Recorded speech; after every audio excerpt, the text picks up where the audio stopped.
Hi everyone. Okay, so this is going to be the second part of our pronouns lessons. Now, this next part is going to be talking about relative pronouns. And what I'd like to say before we begin is that this can seem a little complicated. And really, what I want your goal to be is that you can know what a relative pronoun is. You can pick it out of a sentence and then hopefully, eventually, you'll be able to use it correctly in a sentence. If you are in sixth grade, this is something we're going to go over again. And so this isn't really going to be the biggest part of your grammar test, but I do want you guys to be familiar with it. Okay, so we call this advanced because relative pronouns are tricky.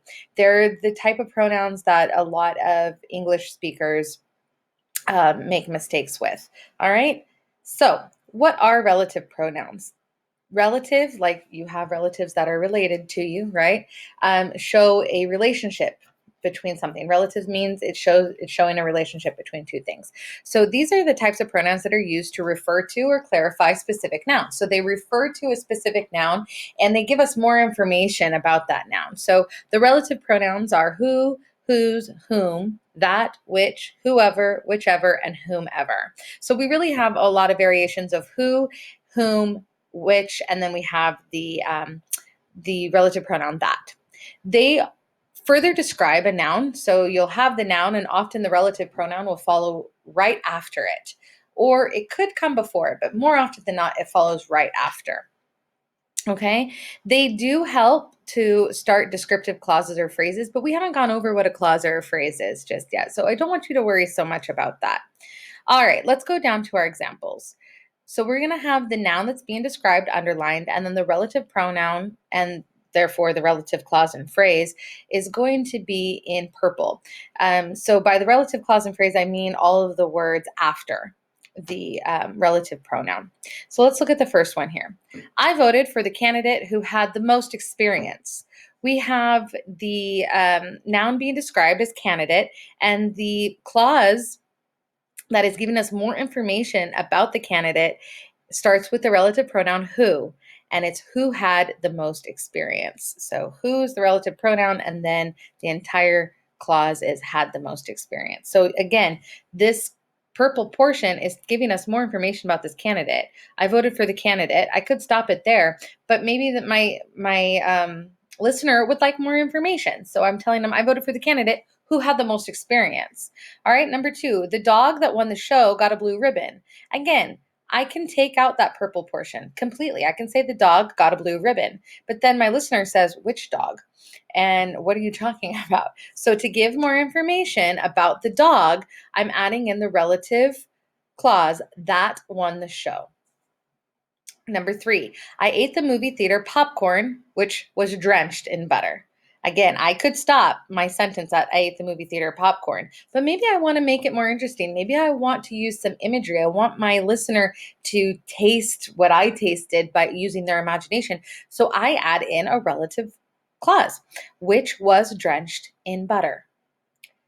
That thing with the curly hair is my brother. What a way to describe your brother, huh? So you have your brother, and you could simply just say, that is my brother, but you could also add in the whole phrase, or I'm sorry, clause, that thing with the curly hair. Actually, that is a phrase. All right, the fourth one, Maria, whose book bag was stolen, lost her homework. Again, I could say Maria lost her homework, but then I want to give more information. I want to maybe preempt and think of what a question could be that my listener might have. Well, why was her homework lost? Oh, because her book bag was stolen. So instead of having that long conversation, I'm going to say it in one fell swoop. Maria, whose book bag was stolen, lost her homework. All right, so again, relative pronouns, these things in purple, are helping us clarify or specify a noun.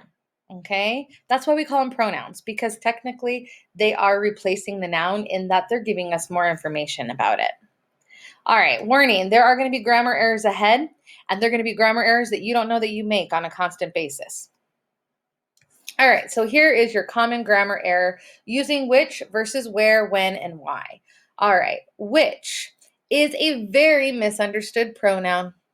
It's supposed to be used more frequently and often goes with a preposition, which we know a preposition is anything an airplane can do to a cloud. For example, you often use the pronoun which with the prepositions at which, for which, with which, on which, by which, etc. Truly using the proper use of the pronoun which is the difference between formal and informal speech in writing. If I hear or see you use the proper pronoun which in your speech or your writing, this is an indicator to me that you understand English grammar, that you're making a conscious decision to implement what you've learned in grammar, and it does make you sound a lot more formal. Sounding more formal often helps you get what you need and get what you want because people are more inclined to give things to people who have shown a level of intelligence. So this is really important for you, right? This is great for you when you go out there in this world and you're writing college admission essays or you're talking to someone, you have an interview for a job. This is important. However, a lot of Americans either cut out the relative pronoun completely or use it incorrectly. So let's look here. The right way. The girl who I saw on the news. That's the correct way. You have your relative pronoun who, giving you more information about the girl. However, most of us say, that's the girl I saw on the news. Right? Doesn't sound wrong to you because it's something that we use all the time. However, that is grammatically incorrect. That's the girl who I saw on the news. We need to start getting in the habit of using these relative pronouns. Or another mistake that Americans make often is that we use when, where, and why instead of a relative pronoun. When, where, and why is not they're not relative pronouns. In fact, more often than not, they're conjunctions. So let's look at some examples. It's the episode where they win the lottery. No, that's not correct. Where is not a relative pronoun, and so therefore it can't be used to connect more information about the episode, which is our noun. The right way would be, it's the episode in which they win the lottery. In which. Okay? You can see some more examples here on the right-hand side. Wrong. I know a place where the pizza's better. Oh, goodness, how many times have I heard this? I've said it myself. And actually, it should be, I know a place at which the pizza is better. And I know the right way sounds wrong because we're so used to saying it the wrong way. So the best I can tell you for this is to study this and to read more. Honestly, the more you read, the more your grammar and your vocabulary and your spelling are going to improve. Wrong. I liked the time when we had a food fight. I liked that time when we had a food fight. I liked the time in which we had a food fight. You could also use I liked the time that we had a food fight. Because those are that and in which are both relative pronouns. Wrong. She explained the reasons why we yawn. She explained the reasons for which we yawn. Now, here's the thing, you guys. These errors are going to happen often. And I'm not really expecting you to go out after this lesson and be able to never make this error again. I still make this error. What I would like you to do is to at least be able to recognize it when you make it or recognize the error when you see it. So go ahead and pause this video now, go back to your guided notes, and make sure that you've filled everything out. Okay, now that you've caught up on your guided notes, let's talk about why we even care about this.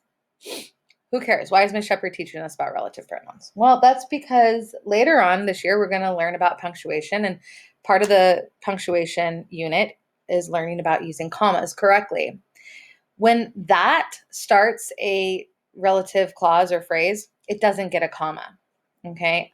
I want the pizza that comes with all the toppings. My camera is the one that takes the HD video. The jeans that I bought last night are too small, okay? It will not have a comma. However, if which starts the clause, then it does get a comma. So I walked my dog, comma, which is a golden retriever. The episode, comma, which lasted 2 hours, comma, was a series finale. We drove to the new restaurant, comma, which had a 3-hour wait. Now, I can rewrite all of these sentences and switch it with which or that. I can say, I walked my dog that is a golden retriever. Or I could say the episode that lasted 2 hours was a series finale. Or I could say we drove to the new restaurant that had a 3 hour wait. However, if I use that, I don't need to use the comma. So this is important later on when we get to using, learning about the use of commas.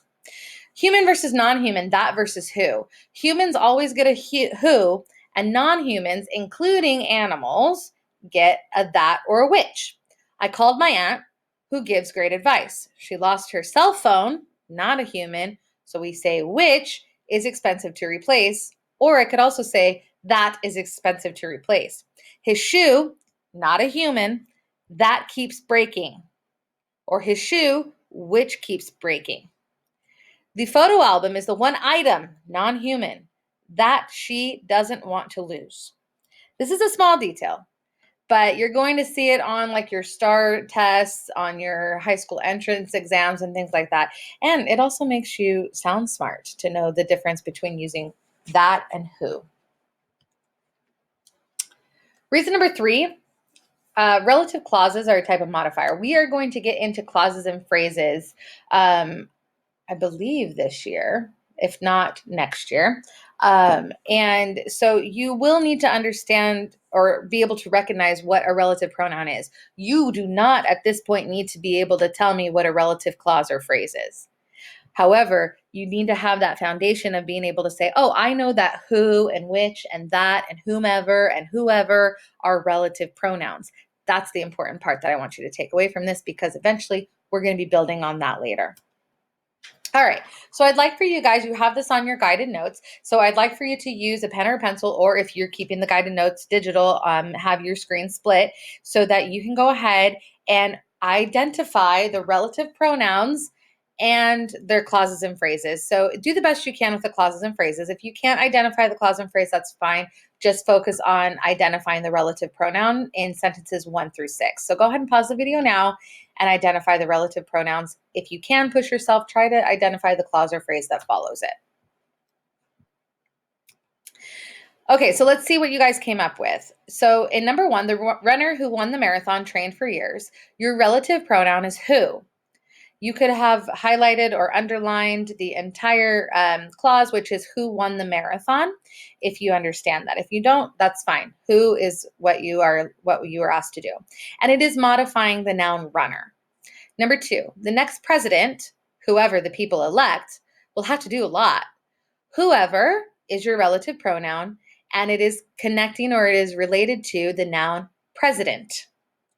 Number 3, we promised a reward for whomever finds the missing dog. For whomever is your relative pronoun, okay? And it is related to, connecting to the noun reward. Number 4, I want to buy the same shoes that you wore. That is your relative pronoun relative to the word shoes. Her dad baked brownies, which were the best I'd ever eaten. Which is your relative pronoun connecting to the noun brownies. The grammar quiz that I took wasn't actually that difficult. That is your relative pronoun connecting to the noun quiz. All right, you guys, that's it for now. So go ahead and make sure that your guided notes are all filled in correctly. And remember, you can watch this video as many times as you need on your grammar notebook, digital notebook, and or on my YouTube channel.